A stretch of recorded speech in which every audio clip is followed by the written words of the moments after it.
My card declined. Not once, twice. The cashier didn't say anything. She just looked at the screen, then at me, like I had personally offended her. Behind me, a man cleared his throat. Someone else sighed. I kept smiling because that's what you do when you don't want to cry in public. My little boy held my hand. His fingers were warm. My palm was cold. Mom, he whispered too loud for how small his voice was. Are we poor? That question hit harder than the beep from the machine. I leaned down and forced my voice to stay calm. No, baby, Mom just needs to use a different card. I didn't have a different card.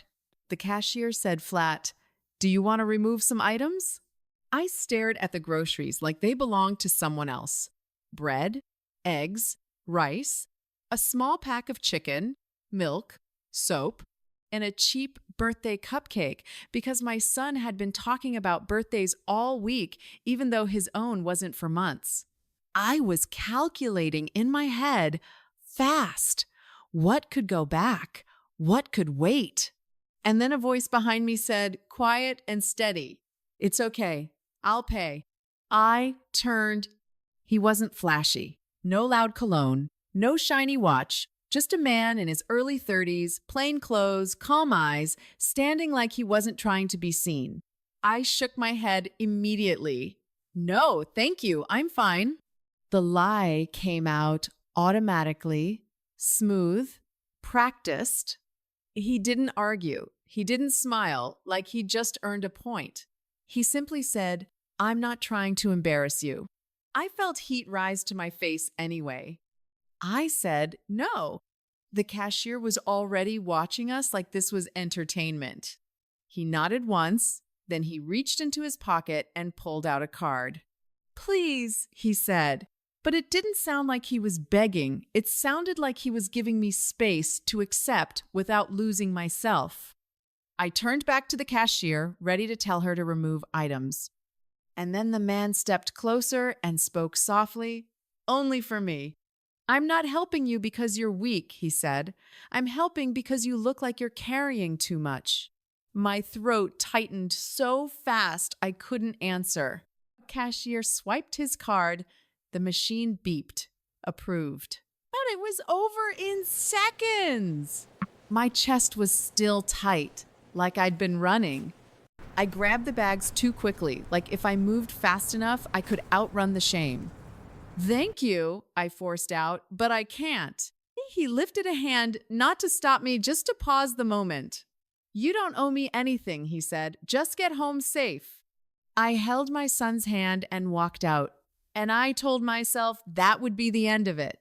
It wasn't. Outside, the air was cool. The supermarket lights made everything look too bright and too clean. I stood by the trolley bay trying to breathe normally. And my son tugged my sleeve. "Mom, that man is nice." I swallowed. "Yes," I said, "he's nice." Fix, nice, didn't pay bills.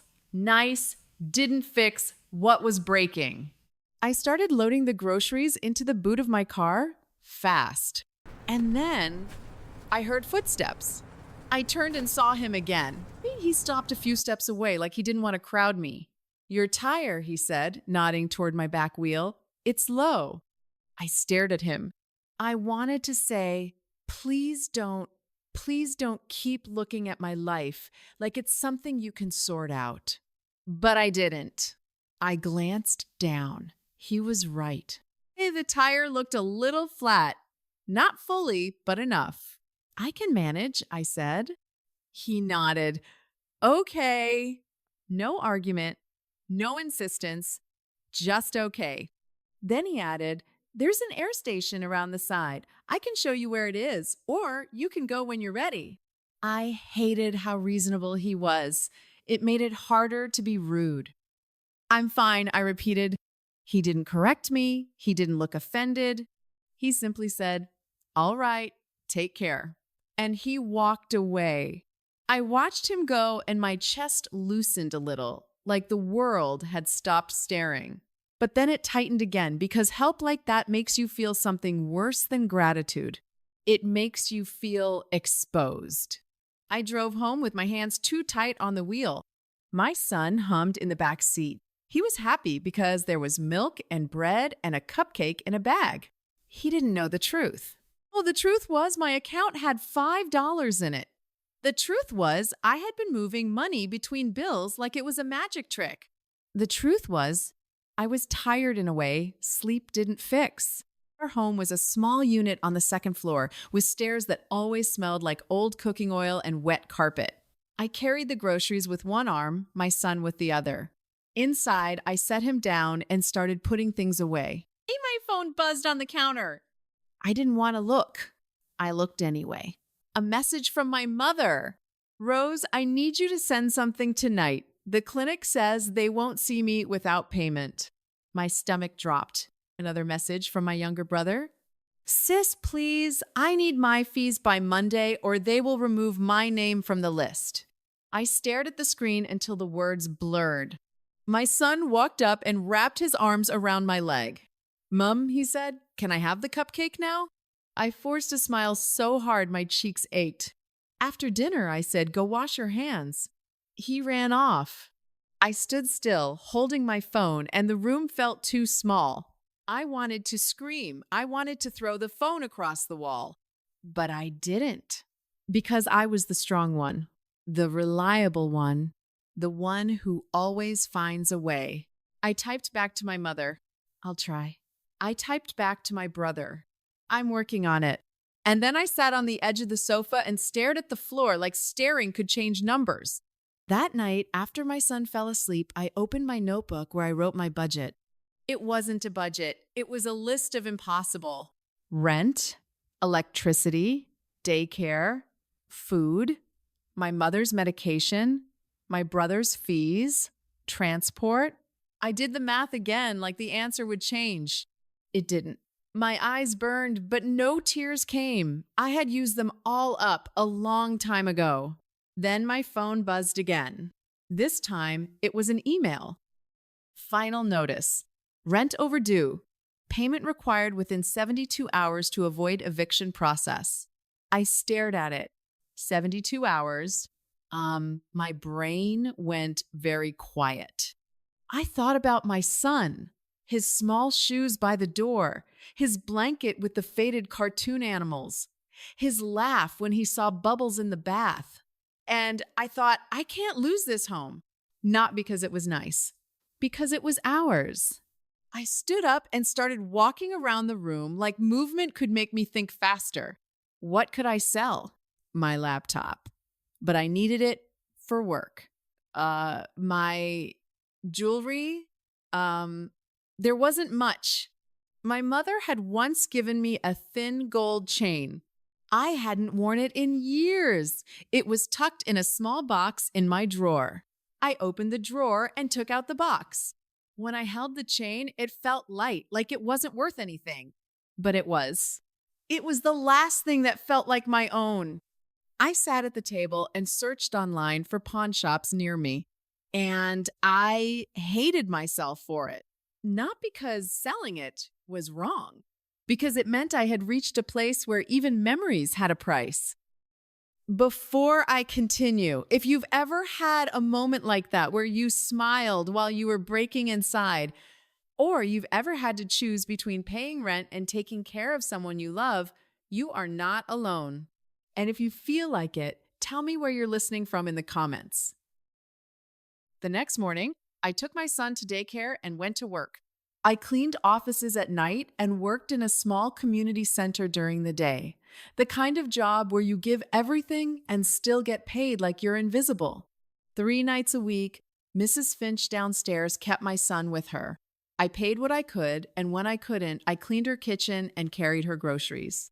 All day, my mind was on the chain, in my bag and the rent notice and the clinic payment.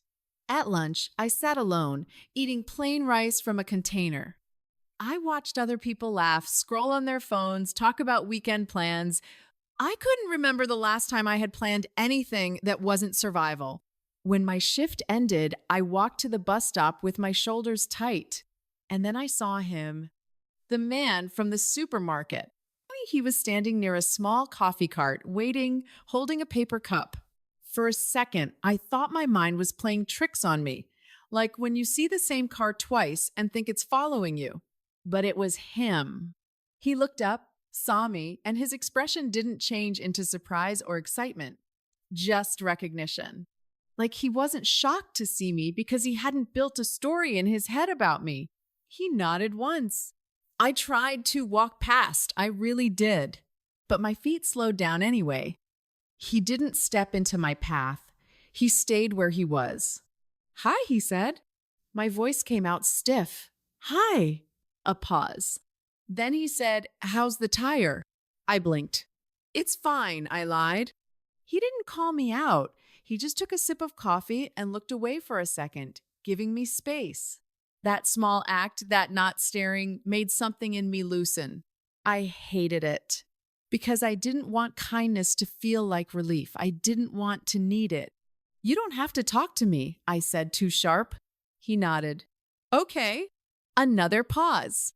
Then, quietly, he said, "I'm sorry about yesterday." I frowned. "Sorry? Why?" "Because I know what it feels like," he said. My throat tightened again. "You don't know anything about me." He didn't argue. He said, "You're right." Then he added, "But I know that look, the one where you're trying to hold your face steady while your whole body wants to disappear." I stared at him, and I felt anger rise up because he was too close to the truth. "What do you want?" I asked. He looked at me directly for the first time. "Nothing," he said. "I just wanted to know you got home safe." My chest felt tight again. I looked down at my hands. My nails were short, my knuckles dry. There was a small cut from scrubbing the community center kitchen the day before. He followed my gaze for a second and then looked away like he'd noticed and didn't want to make me feel watched. "What's your name?" he asked. I hesitated. Giving your name is a small thing, but for someone like me, it felt like opening a door. "Rose," I said. He nodded. "I'm Daniel." I should have walked away, I knew that. But something about the way he spoke made it hard to pretend he didn't exist. "Why did you pay?" I asked, forcing the question out. He didn't answer immediately. He stared at the road, like he was deciding how honest to be. Then he said, "My mom was like you." I froze. "She never asked for help," he continued, "and people loved to praise her for being strong, but they didn't actually help her." I swallowed. "She used to say she was fine," he said, "even when the cupboard was empty." My throat burned. He looked at me again. "Yesterday, when your little boy asked you that question, I saw her face in yours." I couldn't speak. I didn't want pity. But this didn't feel like pity. It felt like recognition. And recognition is dangerous because it makes you feel less alone. He shifted slightly, like he didn't want to trap me in the moment. "I'm not trying to get into your life," he said. I couldn't stand there and watch you carry that alone." I stared at him, and something in me cracked just a little. Not into tears. Into honesty. "I don't have rent," I said, like the words had been sitting in my throat waiting for a place to fall. "I have 72 hours. I didn't mean to say it. As soon as I did, shame hit me so hard my stomach turned. I looked away quickly, like I could take it back. He didn't move. He didn't light up like he'd just been invited to rescue me. He simply said, "Okay." Just that. Okay. Like problems were allowed to exist without drama. Then he asked, "Do you want help figuring out options?" I laughed once, bitter. "Options? Like what? I already work 2 jobs." He nodded slowly. "Not money," he said immediately. "I'm not going to shove money at you. I know that would feel like a slap." I blinked, surprised. He continued, "But I can help you find support. There are programs, emergency assistance, even short-term rental relief, and I know someone who helps people with these things." I stared at him. It sounded too reasonable to be real. "Why would you do that?" I asked. And he took a breath. Because I wish someone had done it for her, he said, and because you shouldn't have to sell pieces of yourself to survive. My fingers tightened around the strap of my bag. The chain was inside. I felt exposed, like he could see through fabric and skin into my choices. I'm not a charity case, I snapped. He nodded once, calm. I know, he said. That's why I'm not offering charity. I'm offering a path. You choose what you take. A bus pulled up nearby. People moved around us.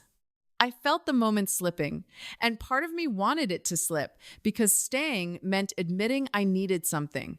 He glanced at the bus and then back at me. You can say no, he said, and I won't be offended. My mouth opened. No came easily. Yes felt like stepping off a cliff. And then I thought of the rent notice, my son's blanket, the clinic message from my mother. I swallowed. What do you mean? I asked carefully. You know someone?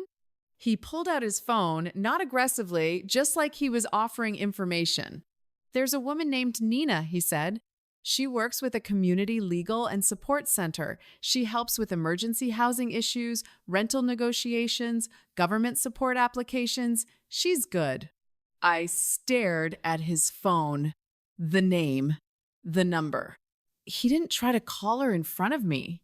He just said, if you want, I can text you her details. You can contact her or not. I hesitated. Then I nodded once. Text it, I said quietly. He typed, then looked up. What number? I gave it. My phone buzzed seconds later. A message from Daniel. A name. A number. A short note. Nina, community support. Tell her Daniel referred you. That was it. No long speech. No, you'll be okay. Just a practical step. I should have felt relief. Instead, I felt fear. Because the moment you take help, the story in your head changes. And my story had always been, I handle it. He took a small step back. I hope it helps, he said. I nodded, not trusting my voice. And then the bus doors opened, and I got on. I sat by the window and stared at my reflection, wondering when my face started looking like someone who needed saving. That night, I called Nina. She answered on the second ring. Her voice was warm but direct. Tell me what's happening, she said. I told her. The rent notice, my income, my jobs, my son, my mother. She didn't judge. She asked questions like a person who was used to pulling people back from the edge. Within 20 minutes, she had a plan. We can request a payment arrangement, she said. We can contact the landlord. We can apply for emergency rental assistance. And I want you to come in tomorrow with your documents. I didn't cry, but my hands shook as I thanked her. After I hung up, I sat on the sofa, staring at the wall. This was real. There were actual steps. And I hated that. My first thought was, what will my family say? Because my family had a way of turning any crack in me into proof I should give more. Oh, my phone buzzed. A message from my mother again. Rose, did you send it? I'm in pain. Guilt hit like a wave. I closed my eyes. Oh, my son's small breathing came from the bedroom. I typed, I can't tonight. I'm trying to sort rent. I will call you tomorrow. My fingers hovered. Then I added, slowly. I can't keep doing everything alone. I stared at the message before sending it. That second sentence felt like stepping onto forbidden ground. I hit send.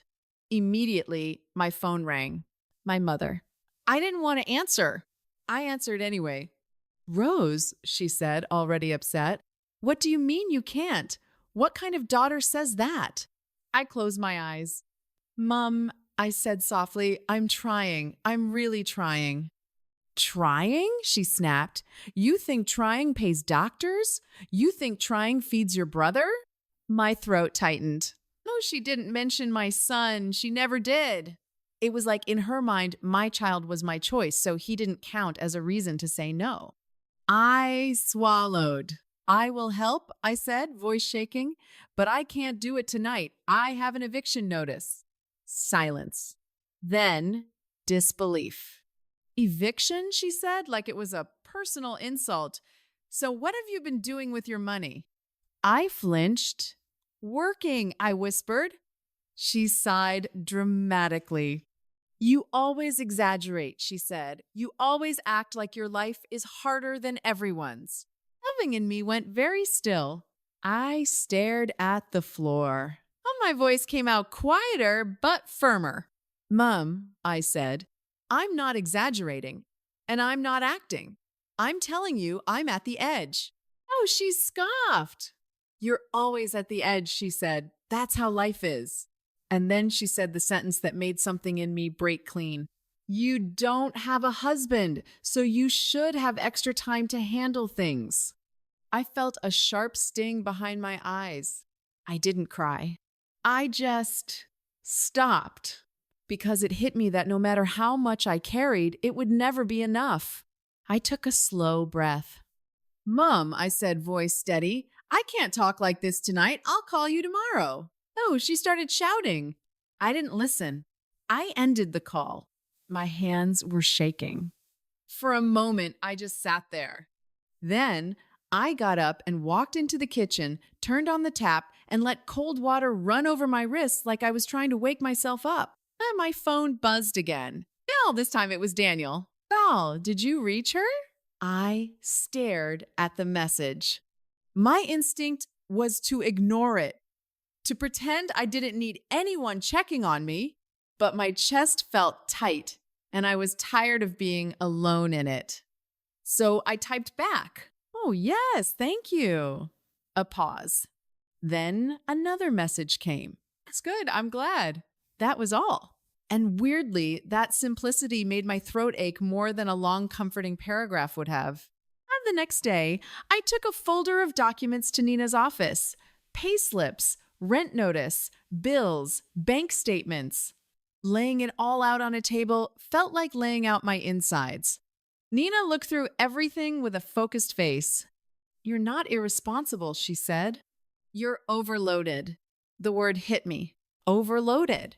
Like a machine that had been asked to carry more than it was built for. Nina made calls while I sat there holding my phone like a lifeline. She negotiated a short extension with the landlord. It wasn't a miracle, but it was time. She helped me submit an emergency rental assistance application. She gave me a list of food support options that didn't require shame. And she looked at me and said, "You need to stop sending money you don't have." I swallowed. "I can't," I said automatically. She raised an eyebrow. "You can," she said. "You're just afraid of what will happen if you say no." I stared at my hands. She was right. After the appointment, I stepped outside and stood in the sunlight like I had forgotten what normal air felt like. My phone buzzed. "Daniel, how did it go?" I hesitated, then typed, "Oh, we have a plan. She got me more time." A second later, "I'm glad. Do you have a way home?" I stared at the message. Oh, no one asked me that. People asked for money, for favors, for strength. They didn't ask if I had a way home. "Bus," I typed. "Okay. Take care, Rose." I got on the bus and stared out the window. And for the first time in a long time, I felt something close to hope. Then my phone buzzed again. A message from my brother. "Oh, sis, Mom said you refused to help." Wow. So you want her to suffer? I closed my eyes. Here it was. The guilt, the pressure, the twisting. My fingers hovered over the screen. I wanted to explain. I wanted to defend myself. Then I remembered Nina's face. "You're overloaded." And I remembered the rent notice and my son. I typed slowly. "I'm not refusing. I'm just not able right now. I will help when I can." Covered, he replied instantly. "So when?" Now my throat tightened. I didn't answer. I put the phone in my bag and held it closed with my hand, like I could physically stop the messages. When I picked my son up from daycare, he ran into my arms like I was the best thing in the world.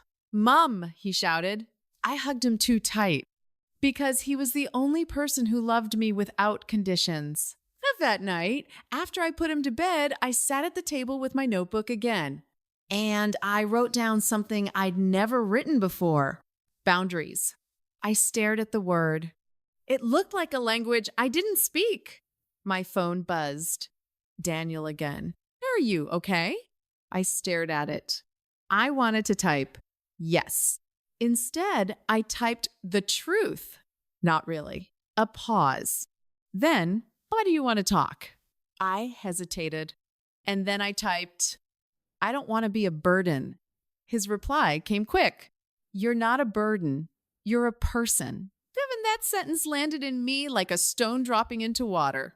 I stared at it for a long time. Finally, I typed, because my family is angry. Another pause. Then, how do you want help writing what to say? I blinked. Of help writing what to say. Oh, no one had ever offered to help me speak. Woo, people just expected me to keep swallowing. I typed back, maybe. He replied, okay, keep it simple. You can say, I'm dealing with an eviction notice. I can't send money this week. I'll check in next month. And don't explain too much. Explanations become openings for arguments. I stared at the message. It was so practical, so calm. It's so protective without being controlling. Now my throat tightened. I typed, thank you. He replied, you're welcome. And Rose, you don't have to earn rest. I read that last line twice. Then my eyes burned. This time, tears came. Not loud. Just quiet, steady tears dropping onto my notebook. Because I had been earning everything my whole life, and it still hadn't bought me peace. The next week was a blur of paperwork, calls, and trying to hold my face steady. The emergency assistance application was pending. My landlord agreed to a payment plan, but it was still tight. I picked up an extra night shift cleaning. I was exhausted, but at least the eviction clock had slowed down. My family didn't slow down. They never did. Messages kept coming, guilt wrapped in questions, anger disguised as concern. And one night, my mother called again. I answered, bracing. She started with a soft voice, like she was trying a new tactic. My daughter, she said, I'm just worried about me. You know I have no one. My jaw tightened. No one. I heard that word and I wanted to laugh. Mom, I said carefully, I'm not saying I won't help. I'm saying I can't right now. I'm dealing with housing. She sighed. You're always talking about housing, she said. You're in Australia. You should be okay. I felt anger rise. And she said it like a place could protect you from hunger, like distance erased responsibility. And then she said casually, maybe you can ask that man. My stomach turned. What man? I asked, voice tight. The one who paid for you, she said. Your brother said you met someone, so ask him. Is my throat closed? How did she know? Then I remembered. My brother, always watching, always reporting. I felt humiliation spread through me like poison. I didn't meet someone, I said sharply. A stranger helped at a supermarket, that's all. She clicked her tongue. Don't be proud, she said. Use what you have. Something snapped in me. Not into rage. Into clarity. I took a slow breath. Mom, I said, voice steady, I'm not using anyone, and I'm not sending money this month. Silence. Then her voice turned sharp. How can you say that? She snapped. After all I did for you? My hands trembled. I looked at my son's door, closed, quiet, and I made a choice. Mom, I said very calmly, I'm grateful for what you did, but gratitude doesn't mean I destroy myself. I'm not able this month. I will check in next month. I love you. Good night. She started yelling. I ended the call. My heart was pounding. My hands were shaking. But I felt lighter, like I had taken a weight off one shoulder. My phone buzzed. A message from Daniel. Everything, okay? I stared at it. How did he know? Then I realized he didn't. He was just consistent, checking in like a person who understood timing. I typed, I set a boundary. I feel sick. His reply, that's normal. Your body is used to guilt. It will calm down. I'm proud of you. I stared at the words. I didn't want pride from anyone, but I needed someone to tell me I wasn't evil for saying no. The next day, something happened that nearly broke me. My son woke up with a fever. By afternoon, he was burning up, crying, restless. I tried to manage at home, cool cloth, fluids. By evening, his breathing sounded wrong. Panic hit me. I grabbed him, wrapped him in a blanket, and rushed to the nearest clinic. They asked for payment up front. I stood at the desk holding my child while my whole body shook. I can pay later, I said. Please, he's sick. The receptionist's face was polite but firm.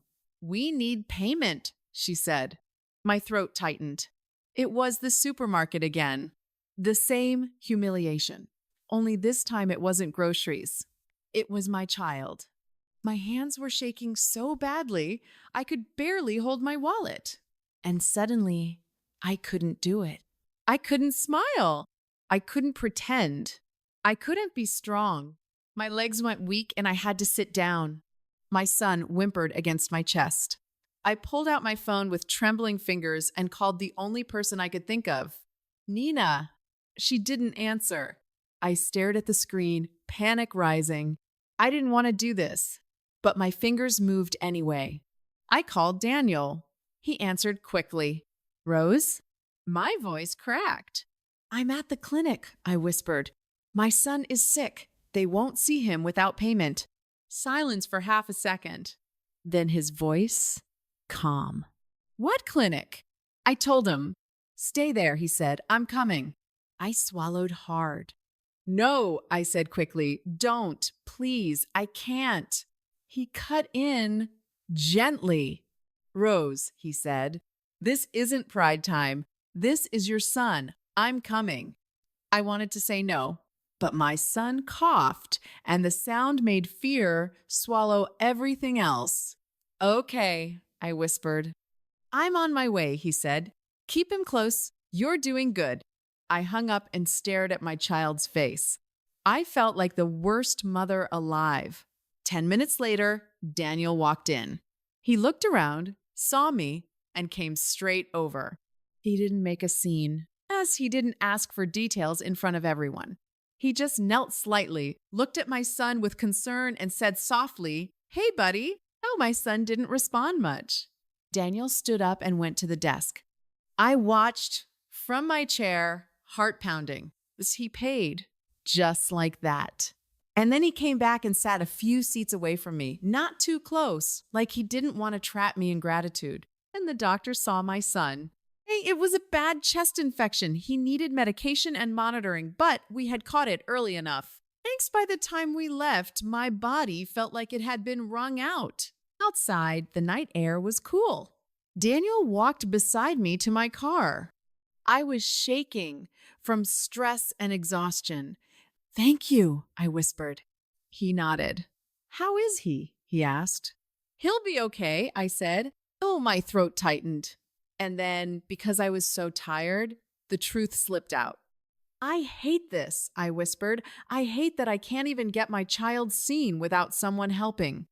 Daniel stopped walking. Oh, he looked at me carefully. Rose, he said, you're not failing. You're surviving in a system that makes survival feel like shame. And my eyes burned. I turned my face away. And then he said quietly, Can I tell you something? I nodded. My mom died thinking she was a burden, he said. Ooh, my breath caught. Hey, he continued, voice steady but tight. She carried everyone. She never asked for help, and we praised her strength until it killed her. I froze. I was young, he said, and I didn't understand. I thought being strong was the goal. He swallowed. Now, I know being strong without support is just slow drowning. Silence hung between us. My throat hurt. He looked at my car, then back at me. I'm not here to rescue you, he said, but I'm also not going to watch you drown if I can throw you a rope. I wiped my face quickly. I don't want to owe you, I said, voice shaking. He nodded. Then don't, he said. Just let this be what it is, a person helping another person. I stared at him. And for the first time, I let myself believe that might be true. The next few weeks changed things. Not magically, not overnight, but steadily. Nina helped me secure rental assistance. It didn't cover everything, but it reduced the pressure enough to breathe. I renegotiated payment plans. I applied for a better paying position at the community center. Daniel helped me practice for the interview over text. Short answers, calm confidence, no apologizing for existing. The day of the interview, I wore my best clothes. They weren't new, but they were clean and neat. My hands were shaking. Daniel texted me before I walked in. Breathe. You belong in that room. I read it 3 times. I got the job. When I told him, his reply was simple. I'm happy for you. You did that. You did that. Not, I did that for you. That mattered. Our conversations stayed quiet and normal. He never pushed romance. He didn't flirt aggressively. He didn't demand attention. He showed up like peace. Some days we didn't talk at all. And then on a Friday evening, he asked a question that scared me more than the rent notice ever did. Can I take you and your son out for ice cream tomorrow? No pressure. I stared at the message. Ice cream sounded small, but small things were intimate when your life had been only struggle. My first instinct was to say no. Then I thought of my son's face. I typed, okay. Then the next day, we met at a small ice cream place near a park. Daniel greeted my son first, like he understood the hierarchy of my heart. My son warmed to him quickly. They sat on a bench and argued about which flavor was best. I watched them, and something in my chest eased. Later, while my son ran toward the swings, Daniel and I stood a little apart. The sky was orange. The air smelled like cut grass. For a moment, life looked like something other than survival. How are you really? Daniel asked. I almost said, fine. The word rose up like it always did. Then I stopped it. I took a breath. I'm tired, I admitted, but I'm not drowning the same way. He nodded slowly. Good, he said. You deserve air. Silence. Then I said quietly, why are you still here? He looked at me, calm. Because I like you, he said. My chest tightened. I looked away, suddenly terrified. Liking meant wanting. Wanting meant risk. I swallowed. I'm not easy, I said, voice low. I have baggage. I have responsibilities. I have days where I'm not nice. He nodded like I'd said the most normal thing in the world. I'm not looking for easy, he said. I'm looking for real. I felt my throat tighten again. Then he added softly, and I'm not asking you for anything you can't give. I'm not here to take from you. I stared at him. That sentence hit me in a place I didn't have words for. Because most people in my life had come to take, even when they called it love. Weeks passed. My job improved. My finances were still tight, but I wasn't in constant panic. And slowly, I started doing something I hadn't done in years. I started buying small things without guilt. A better soap that didn't irritate my son's skin. A new notebook. A cheap bunch of flowers from the supermarket just because the color made me feel alive. I still supported my family sometimes, but now it was on my terms, small amounts when I could, no destroying myself. Some of them stayed angry, some of them adjusted, and I started learning something hard. Their anger did not mean I was wrong. One evening, after my son had gone to bed, Daniel came over to help me fix a broken cabinet door. He didn't make it romantic. He didn't sit too close on the couch. He didn't try to turn it into something physical. He just fixed the door. When he finished, he washed his hands at my sink and turned to me. "You okay?" he asked. I hesitated. Then I said quiet, "I think I'm scared." He leaned against the counter, giving me space. "Of what?" he asked. I stared at the floor. "Of this," I admitted, "of someone being kind and then leaving." He nodded slowly, like he'd been expecting that. "That makes sense," he said. I laughed once, bitter. "Does it?" I asked, "because it feels pathetic." His eyes sharpened slightly. "It's not pathetic," he said. "It's normal. You've been abandoned by people who should have cared. Your body learned to expect loss." I swallowed. He continued, "Softer. But I'm not here for the heroic moment. I'm here for the ordinary days." Ordinary days. My chest tightened again, because ordinary days were where I was usually alone. I looked at him. "Why?" I whispered. "Avi," he took a breath, and then he told me the rest. "My mom," he said, "she was everything. She worked, she cooked, she sent money back home, she held people together." His voice stayed calm, but his eyes looked far away. "And when she got sick," he said, "everyone acted shocked, like they hadn't watched her crumble for years." I swallowed hard. "I became a paramedic because I wanted to save people," he said, "but I couldn't save her." Silence. Then he looked at me again. "When I saw you in that supermarket," he said, "I saw the same kind of strength that looks noble from the outside, but feels like a prison on the inside." As my throat hurt, he stepped back a little, like he didn't want his words to corner me. "I'm not trying to replace what you've lost," he said. I don't want you to carry life like it's punishment." I stared at him, trembling. And then, because I was tired of pretending, I asked the question that had been sitting in my chest for weeks. "What do you want from me?" I whispered. He didn't answer quickly, and he looked at me like he was being careful with something fragile. Then he said the line that changed everything. "I'm not here because you need me," he said. "I'm here because I choose you." Choose you. Not for what I could give. Not because I was useful. Not because I carried everyone. Because I was me. My eyes burned. I turned away, wiped my face, and tried to laugh it off. "You don't even know me that well," I said, voice shaky. He nodded. "Then let me," he said. Slowly, in a way that feels safe. I didn't know what to do with safety. It felt unfamiliar, like silence after years of noise. The next month, something happened that felt small but wasn't. I got paid, and for the first time, I paid rent on time. I stared at the confirmation on my phone like it was a miracle. My chest loosened. I went to the supermarket again with my son. We stood in line.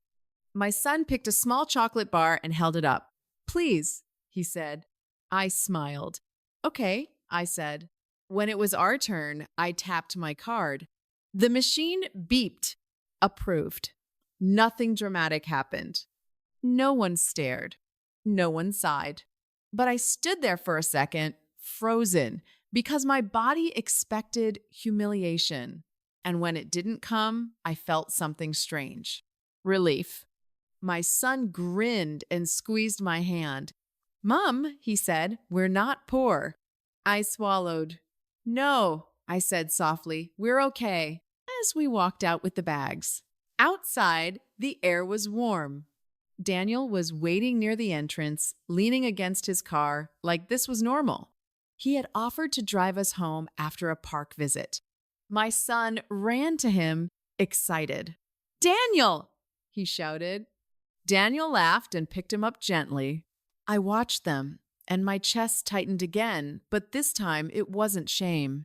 It was something softer, something like belonging. Daniel looked at me over my son's shoulder. "You did it," he said quietly. I blinked. "What?" I asked. "You're building your life back," he said, "brick by brick." My throat tightened. I wanted to say I couldn't have without you, but I also knew the truth. I had fought for every brick. He had just helped me stop bleeding while I built. I took a slow breath. Thank you, I said. He nodded. You're welcome, he said. Then he paused and added quietly, And Rose? Yeah, I said. He looked at me with calm eyes. I'm proud of you, he said, not because you survived, but because you finally let yourself be cared for. My eyes burned again. I laughed softly, shaking my head. I'm still learning, I admitted. He smiled. Small. Me too, he said. And we got into the car. Oh, and my son talked the whole way home about ice cream and parks and how Daniel should come to his birthday. Daniel listened like it mattered. I sat in the passenger seat and stared out the window. And for the first time in a long time, my mind wasn't racing with a list of emergencies. It was quiet, not empty, just quiet. When we got home, Daniel carried one grocery bag up the stairs, even though I didn't ask. He put it down by the door and stepped back. He didn't try to come in.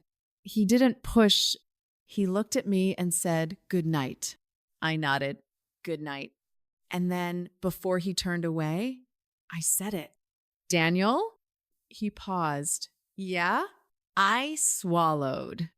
Thank you for seeing me, I whispered. He looked at me for a long moment. Then he said, I've been seeing you. And he left. I closed the door and leaned my forehead against it. Oh, my son ran into the kitchen shouting about chocolate. I smiled.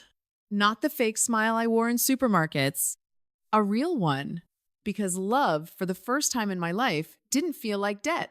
It didn't feel like pressure. It didn't feel like a test I had to pass. It felt like rest. And I thought, quietly, maybe this is what I was always meant to have. Not a perfect life. Just a life where I didn't have to be strong alone. If you stayed to the end, thank you. Subscribe for more clean romance stories and comment REST if you've ever been strong for too long.